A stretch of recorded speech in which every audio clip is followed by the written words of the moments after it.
Are you having the most terrible, stressful, annoying, frustrating day? Look on the bright side, you could be dead. That is an example of toxic positivity, and it's what we're talking about today. My name is Megan, and welcome back to my channel where I help freelancers build stable businesses. Before we get into this, I want to make very clear that if you feel like toxic positivity applies to you, I'm not knocking you. I am a repeat offender myself. So this is a safe space, okay? In this video, we're going to talk more about what toxic positivity is, and we'll run through a few examples. We'll talk about why nonstop positivity is actually a terrible thing for you and your business. And we'll talk about ways you can balance healthy positivity with more negative emotions. Toxic positivity, what is it? It means that we ignore and dismiss negative emotions and replace them with false reassurance instead of empathy and compassion. Here's an example. Let's say you come to me and you say, Megan, I am so upset. This client totally screwed me over. I'm so devastated. Toxic positivity is when I say, well, wait a minute, look at it this way. At least you had a client to screw you over. A lot of freelancers don't even have clients. You're lucky. A healthier response would have been, oh my gosh, I'm so sorry. You want to tell me what happened? That's empathy. That's allowing you to feel whatever you're feeling. Toxic positivity is something we do to others, but it's also something we do to ourselves. And it's that latter one that I've noticed a lot with freelancers. We are so hard on ourselves. In this video, I talk about hustle culture and why it will destroy you as a freelancer, and toxic positivity is right up there alongside it. As you're building your business as a freelancer, you are going to run into roadblocks and hurdles and obstacles every step of the way. You're going to meet people you love and people you hate. Good things will happen, bad things will happen. That's not just business, that's life in general. And hustle culture, your family, your religion, the other gurus here on YouTube that you're listening to, they're going to tell you to just ignore it and keep going. And they're going to tell you that if something hurts your feelings or makes you mad, it's your fault because you're too sensitive. You're a snowflake. You can control your emotions. You can choose how you respond. If you're a woman, this is going to be even worse. I have been told more than once that I am too sensitive. I won't tell you my response to those people because I don't want this video to get flagged for profanity. Last time I checked, we're not robots. Talk to any qualified mental health professional, and they're going to tell you that it's healthy to experience the full range of emotions, good, bad, and ugly. If you think about this, this is really just logic. No emotion exists without its opposite. You can't experience and feel happiness if you don't also experience sadness or anger. One can't exist without the other. Toxic positivity leads to resentment, and then you end up being angry with yourself.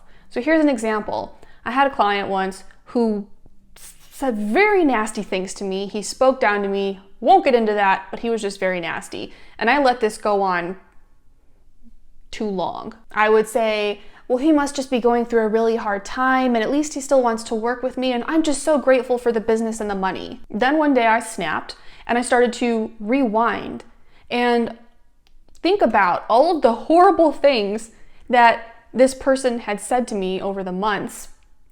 And I was mad at myself because I convinced myself that not only was I okay with that kind of treatment, I was grateful for it. I did the same thing when I got laid off from my last job. That was in 20 whatever, I don't know. I've blocked most of those memories.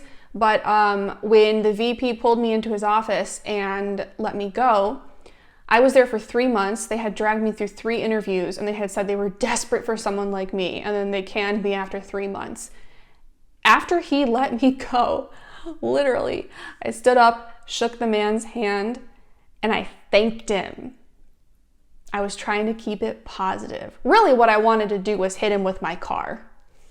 Anyways, toxic positivity, no. It's going to lead you into situations and environments and conversations that will, ironically, end up being very negative for you. Here's where it gets tricky. I believe toxic positivity comes from a good place. For me, I got turned on to it years ago when I first read The Secret and I started learning about the law of attraction. And the law of attraction is something I still stand firmly by today. But you got to keep it in check. Being a positive person and wanting to give off the things that you want to attract, that doesn't mean always being happy and never having a bad day. That's just not realistic at all because you're human. But for me, the instant I started feeling anything that was even remotely negative, it was like a black mark on my record. And I would talk myself out of it. I was so scared that if I felt even an ounce of anger or stress or jealousy or whatever, I would attract more of that into my life. That's not how it works, okay? There is a balance to be struck between toxic positivity and toxic negativity. First, remember this. You never, ever, ever have to hide, reject, or dismiss negative feelings. Sadness, anger, stress, anxiety, jealousy, whatever. But you do want to keep it in check. So here's what I do, and this has worked really well for me over the last few years. Let's say someone says something mean to me, or a client pisses me off. I will probably get mad or upset. So I allow that to happen, but then I ask myself, is this really worth my energy? Is it really worth getting mad or upset over this? And 99% of the time, the answer is no. So I let it go. I choose to let it go. That is where choosing how you respond to people comes in. I allow myself to feel what I'm feeling for a little bit, and then I move on with my life. Because our time on this planet is so limited that I don't want to waste a second being angry about something that's not going to be a big deal tomorrow, next week, next month. Why bother? This is a learned behavior, okay? I was not like this before. This comes after weeks and months and years of reteaching myself to respond to things in a new way. So be patient with yourself, give yourself time and space, and eventually that will be your default response. You will automatically say to yourself, is this really worth getting upset over? And remember that when you do this, you're not doing it to let the person who ticked you off the hook. You're doing it for yourself, okay? This is purely selfish, and that is a great thing. You are watching out for your own emotions. Selfish doesn't have to be a bad thing. Just remember, it's all about striking a balance. A lot of people, I know I've heard many times, and maybe you're the same, people have told you you can't control other people, you can only control your own reactions. That doesn't mean that you turn to stone and become impervious. A lack of empathy is actually a trait demonstrated by sociopaths. Like I said, I believe that controlling your emotions really only comes into play once you've allowed yourself to feel what you need to feel, and then you make the conscious decision, okay, I'm not gonna let this take up any more of my energy. And one final note, I tried looking this up a little bit and really couldn't find much, but one response that I've gotten a lot growing up is, well, you shouldn't be upset because there are a lot of people out there who have it way worse.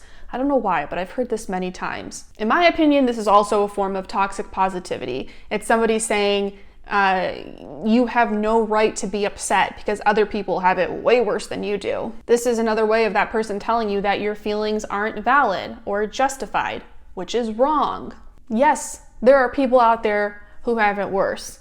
There are always going to be people who have it worse than you do, but that doesn't mean that your feelings aren't valid. It doesn't mean that you are not allowed to feel what you feel. As a freelancer, you're a business owner, and some people are going to give you the advice that you can't let anything get you down. Just keep hustling, just keep pushing, suck it up, get over it, move on with your life. You can have feelings and a successful business at the same time. I promise. If you haven't yet, go watch that video on hustle culture. The link is below. The response to it was wonderful and surprising because I didn't realize people are as passionate about it as I am. I posted that video because it was something I felt I had to talk about, but I had zero expectations for it because I just didn't think it would resonate, and it did. So if you haven't watched it yet, go check that out. Let me know what you thought of this video, and if you have any requests for future videos, and if you have any questions or something you want to contribute, just drop me a comment and I'll see you next time. Love ya!